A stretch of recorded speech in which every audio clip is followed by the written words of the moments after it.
Bismillahirrahmanirrahim. Assalamualaikum warahmatullahi wabarakatuh.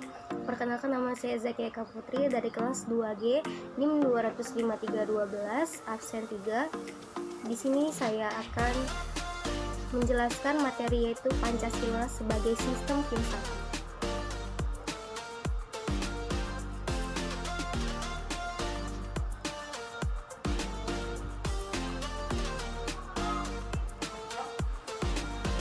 Pancasila sebagai sistem filsafat mengandung pemikiran tentang manusia yang berhubungan dengan Tuhan, dengan diri sendiri, dengan sesama, dengan masyarakat, bangsa, yang semua itu dimiliki oleh bangsa Indonesia. Oleh sebab itu, sebagai sistem filsafat, Pancasila memiliki ciri khas yang berbeda dengan sistem-sistem filsafat lain yang ada di dunia, seperti materialisme, idealisme, rasionalisme, liberalisme, komunisme, dan lain sebagainya. Kekhasan nilai filsafat yang terkandung dalam Pancasila berkembang dalam budaya dan peradaban Indonesia, terutama sebagai jiwa dan asas kerohanian bangsa dalam perjuangan kemerdekaan bangsa Indonesia. Selanjutnya, nilai filsafat Pancasila, baik sebagai pandangan hidup atau filsafat hidup bangsa maupun sebagai jiwa bangsa atau jati diri nasional, memberikan identitas dan integritas serta martabat bangsa dalam menghadapi budaya dan peradaban dunia. Pengertian filsafat. Secara umum, filsafat merupakan ilmu yang berusaha menyelidiki hakikat segala sesuatu untuk memperoleh kebenaran. Dalam kamus filsafat menurut Bagus, mengartikan filsafat sebagai sebuah pencarian, beranjak dari arti filsafat sebagai cinta akan kebijakan.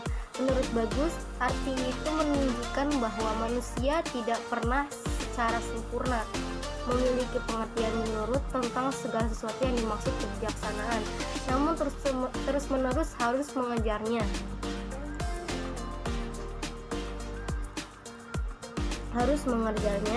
Berkaitan dengan apa yang dilakukannya. Filsafat adalah pengetahuan yang dimiliki rasio manusia yang menembus dasar-dasar terakhir dari segala sesuatu.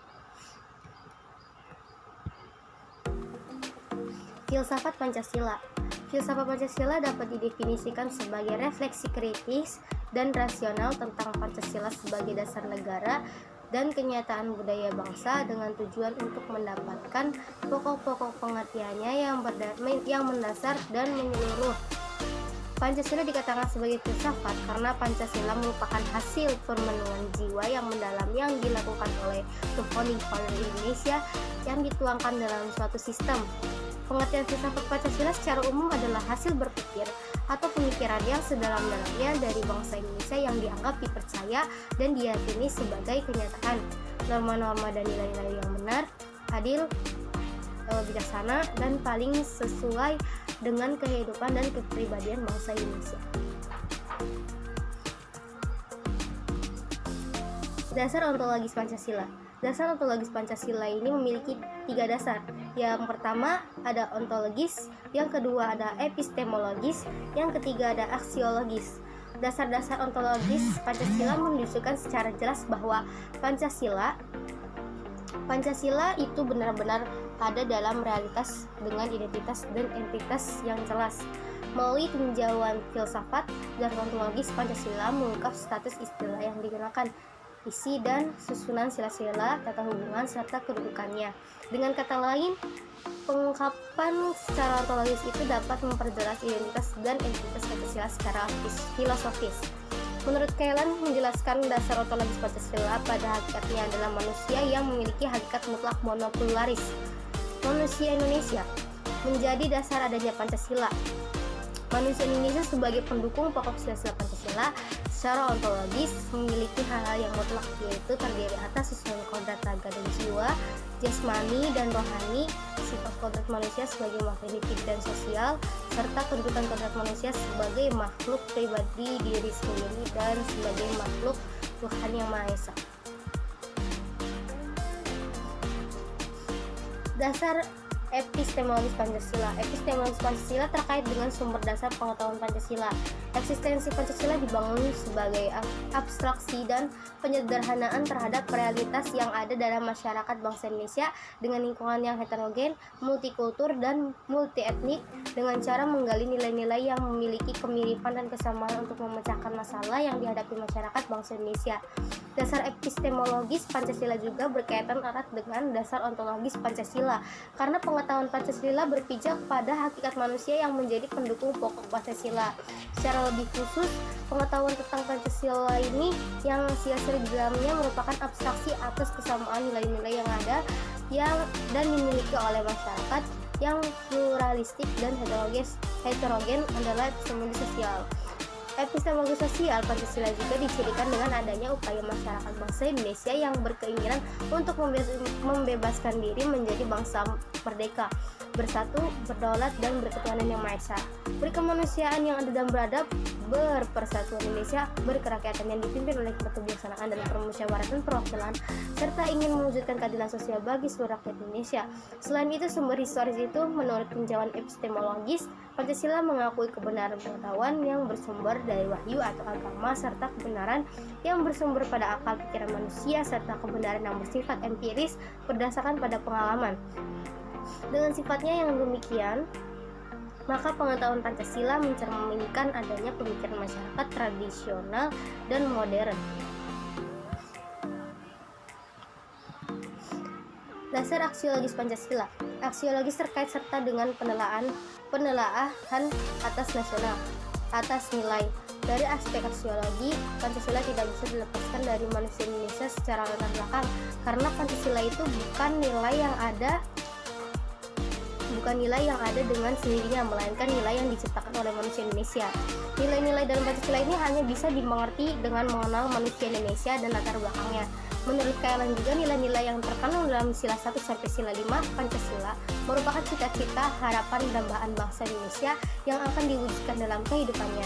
Namun Pancasila pada tahun 1945 secara formal menjadi dasar dari bangsa Indonesia.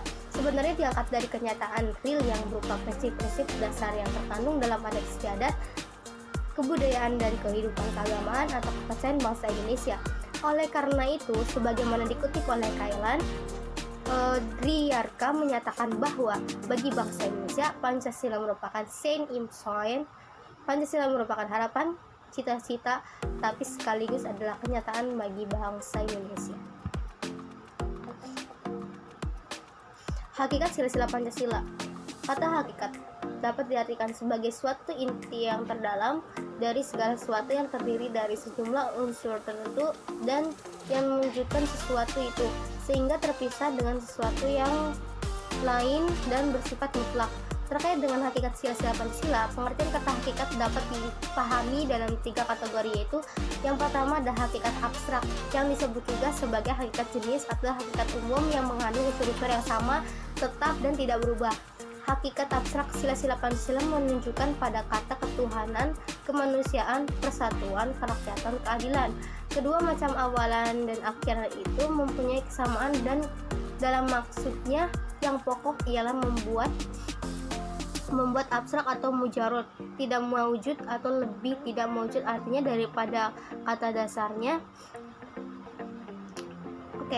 Yang kedua yaitu hakikat pribadi sebagai hakikat yang memiliki sifat khusus, artinya terikat kepada barang sesuatu.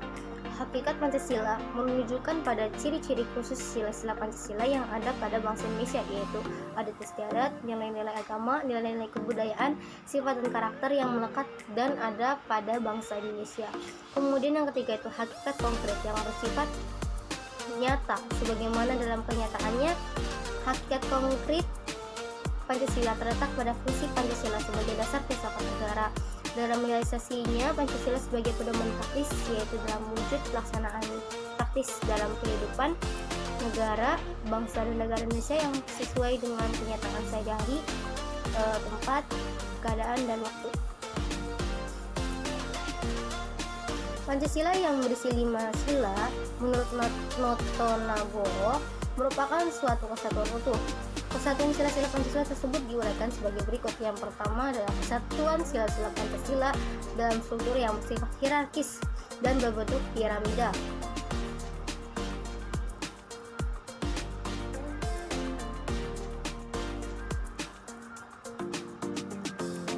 Susunan secara hierarkis mengandung pengertian bahwa sila-sila Pancasila memiliki tingkatan berjenjang, yaitu sila yang ada di atas menjadi landasan sila yang ada di bawahnya. Secara ontologis, kesatuan sila-sila Pancasila sebagai suatu sistem yang bersifat hierarkis dan berbentuk piramida tersebut dapat dijelaskan sebagai berikut. Sebagaimana diungkapkan oleh Notonegoro, dan bahwa hakikat adanya Tuhan adalah ada karena dirinya sendiri, Tuhan sebagai kausa prima. Oleh karena itu, segala sesuatu yang ada termasuk manusia ada karena diciptakan Tuhan. Sesuatu yang ada termasuk manusia ada karena ciptaan Tuhan, atau manusia ada sebagai akibat adanya Tuhan, yaitu yang pertama.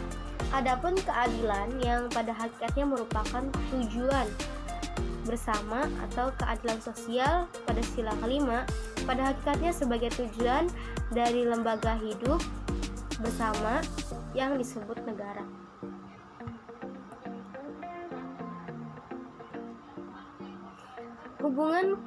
Hubungan kesatuan sila-sila Pancasila yang saling mengisi dan saling mengkualifikasi. Untuk kelengkapan hubungan kesatuan keseluruhan sila-sila Pancasila yang dipersatukan dengan rumusan hierarkis piramida tersebut, berikut disampaikan kesatuan sila-sila Pancasila yang saling mengisi dan saling mengkualifikasi. Yang pertama, yaitu sila pertama, ketuhanan yang Maha Esa adalah ketuhanan yang berkemanusiaan yang ada beradab, yang berpersatuan Indonesia, yang berkerakyatan yang dipimpin oleh kebijaksanaan dalam permusyawaratan perwakilan, yang berkeadilan sosial bagi seluruh rakyat Indonesia. Yang kedua, sila kedua, kemanusiaan yang adil dan beradab adalah kemanusiaan yang berketuhanan yang Maha Esa, yang berpersatu Indonesia, yang berkerakyatan yang dipimpin oleh hikmat kebijaksanaan dalam permusyawaratan perwakilan, yang berkeadilan sosial bagi seluruh rakyat Indonesia. Yang ketiga, yaitu sila ketiga, persatuan Indonesia adalah persatuan yang berketuhanan yang Maha Esa, berkemanusiaan yang beradab, yang berkerakyatan yang dipimpin oleh hikmat kebijaksanaan dalam permusyawaratan perwakilan, yang berkeadilan sosial bagi seluruh rakyat Indonesia. Kemudian yang keempat, yaitu sila keempat, kerakyatan yang dipimpin oleh hikmat kebijaksanaan dalam permusyawaratan perwakilan adalah kerakyatan yang berketuhanan yang Maha Esa, kemanusiaan yang adil dan beradab, yang berpersatuan Indonesia, yang berkeadilan sosial bagi seluruh rakyat Indonesia. Kemudian yang kelima, yaitu sila kelima, keadilan sosial bagi seluruh rakyat Indonesia adalah keadilan yang berketuhanan yang Maha Esa, berkemanusiaan yang adil dan beradab, dan berkerakyatan yang dipimpin oleh hikmat kebijaksanaan dalam permusyawaratan perwakilan. Jadi dari sila ke satu sila yang lainnya saling berhubungan dan saling berkaitan. Makanya di sini saling nyambung seperti itu. Sekian, terima kasih. Sekian presentasi dari saya, kurang lebihnya mohon maaf. Wabillahi taufiq wal hidayah. Assalamualaikum warahmatullahi wabarakatuh.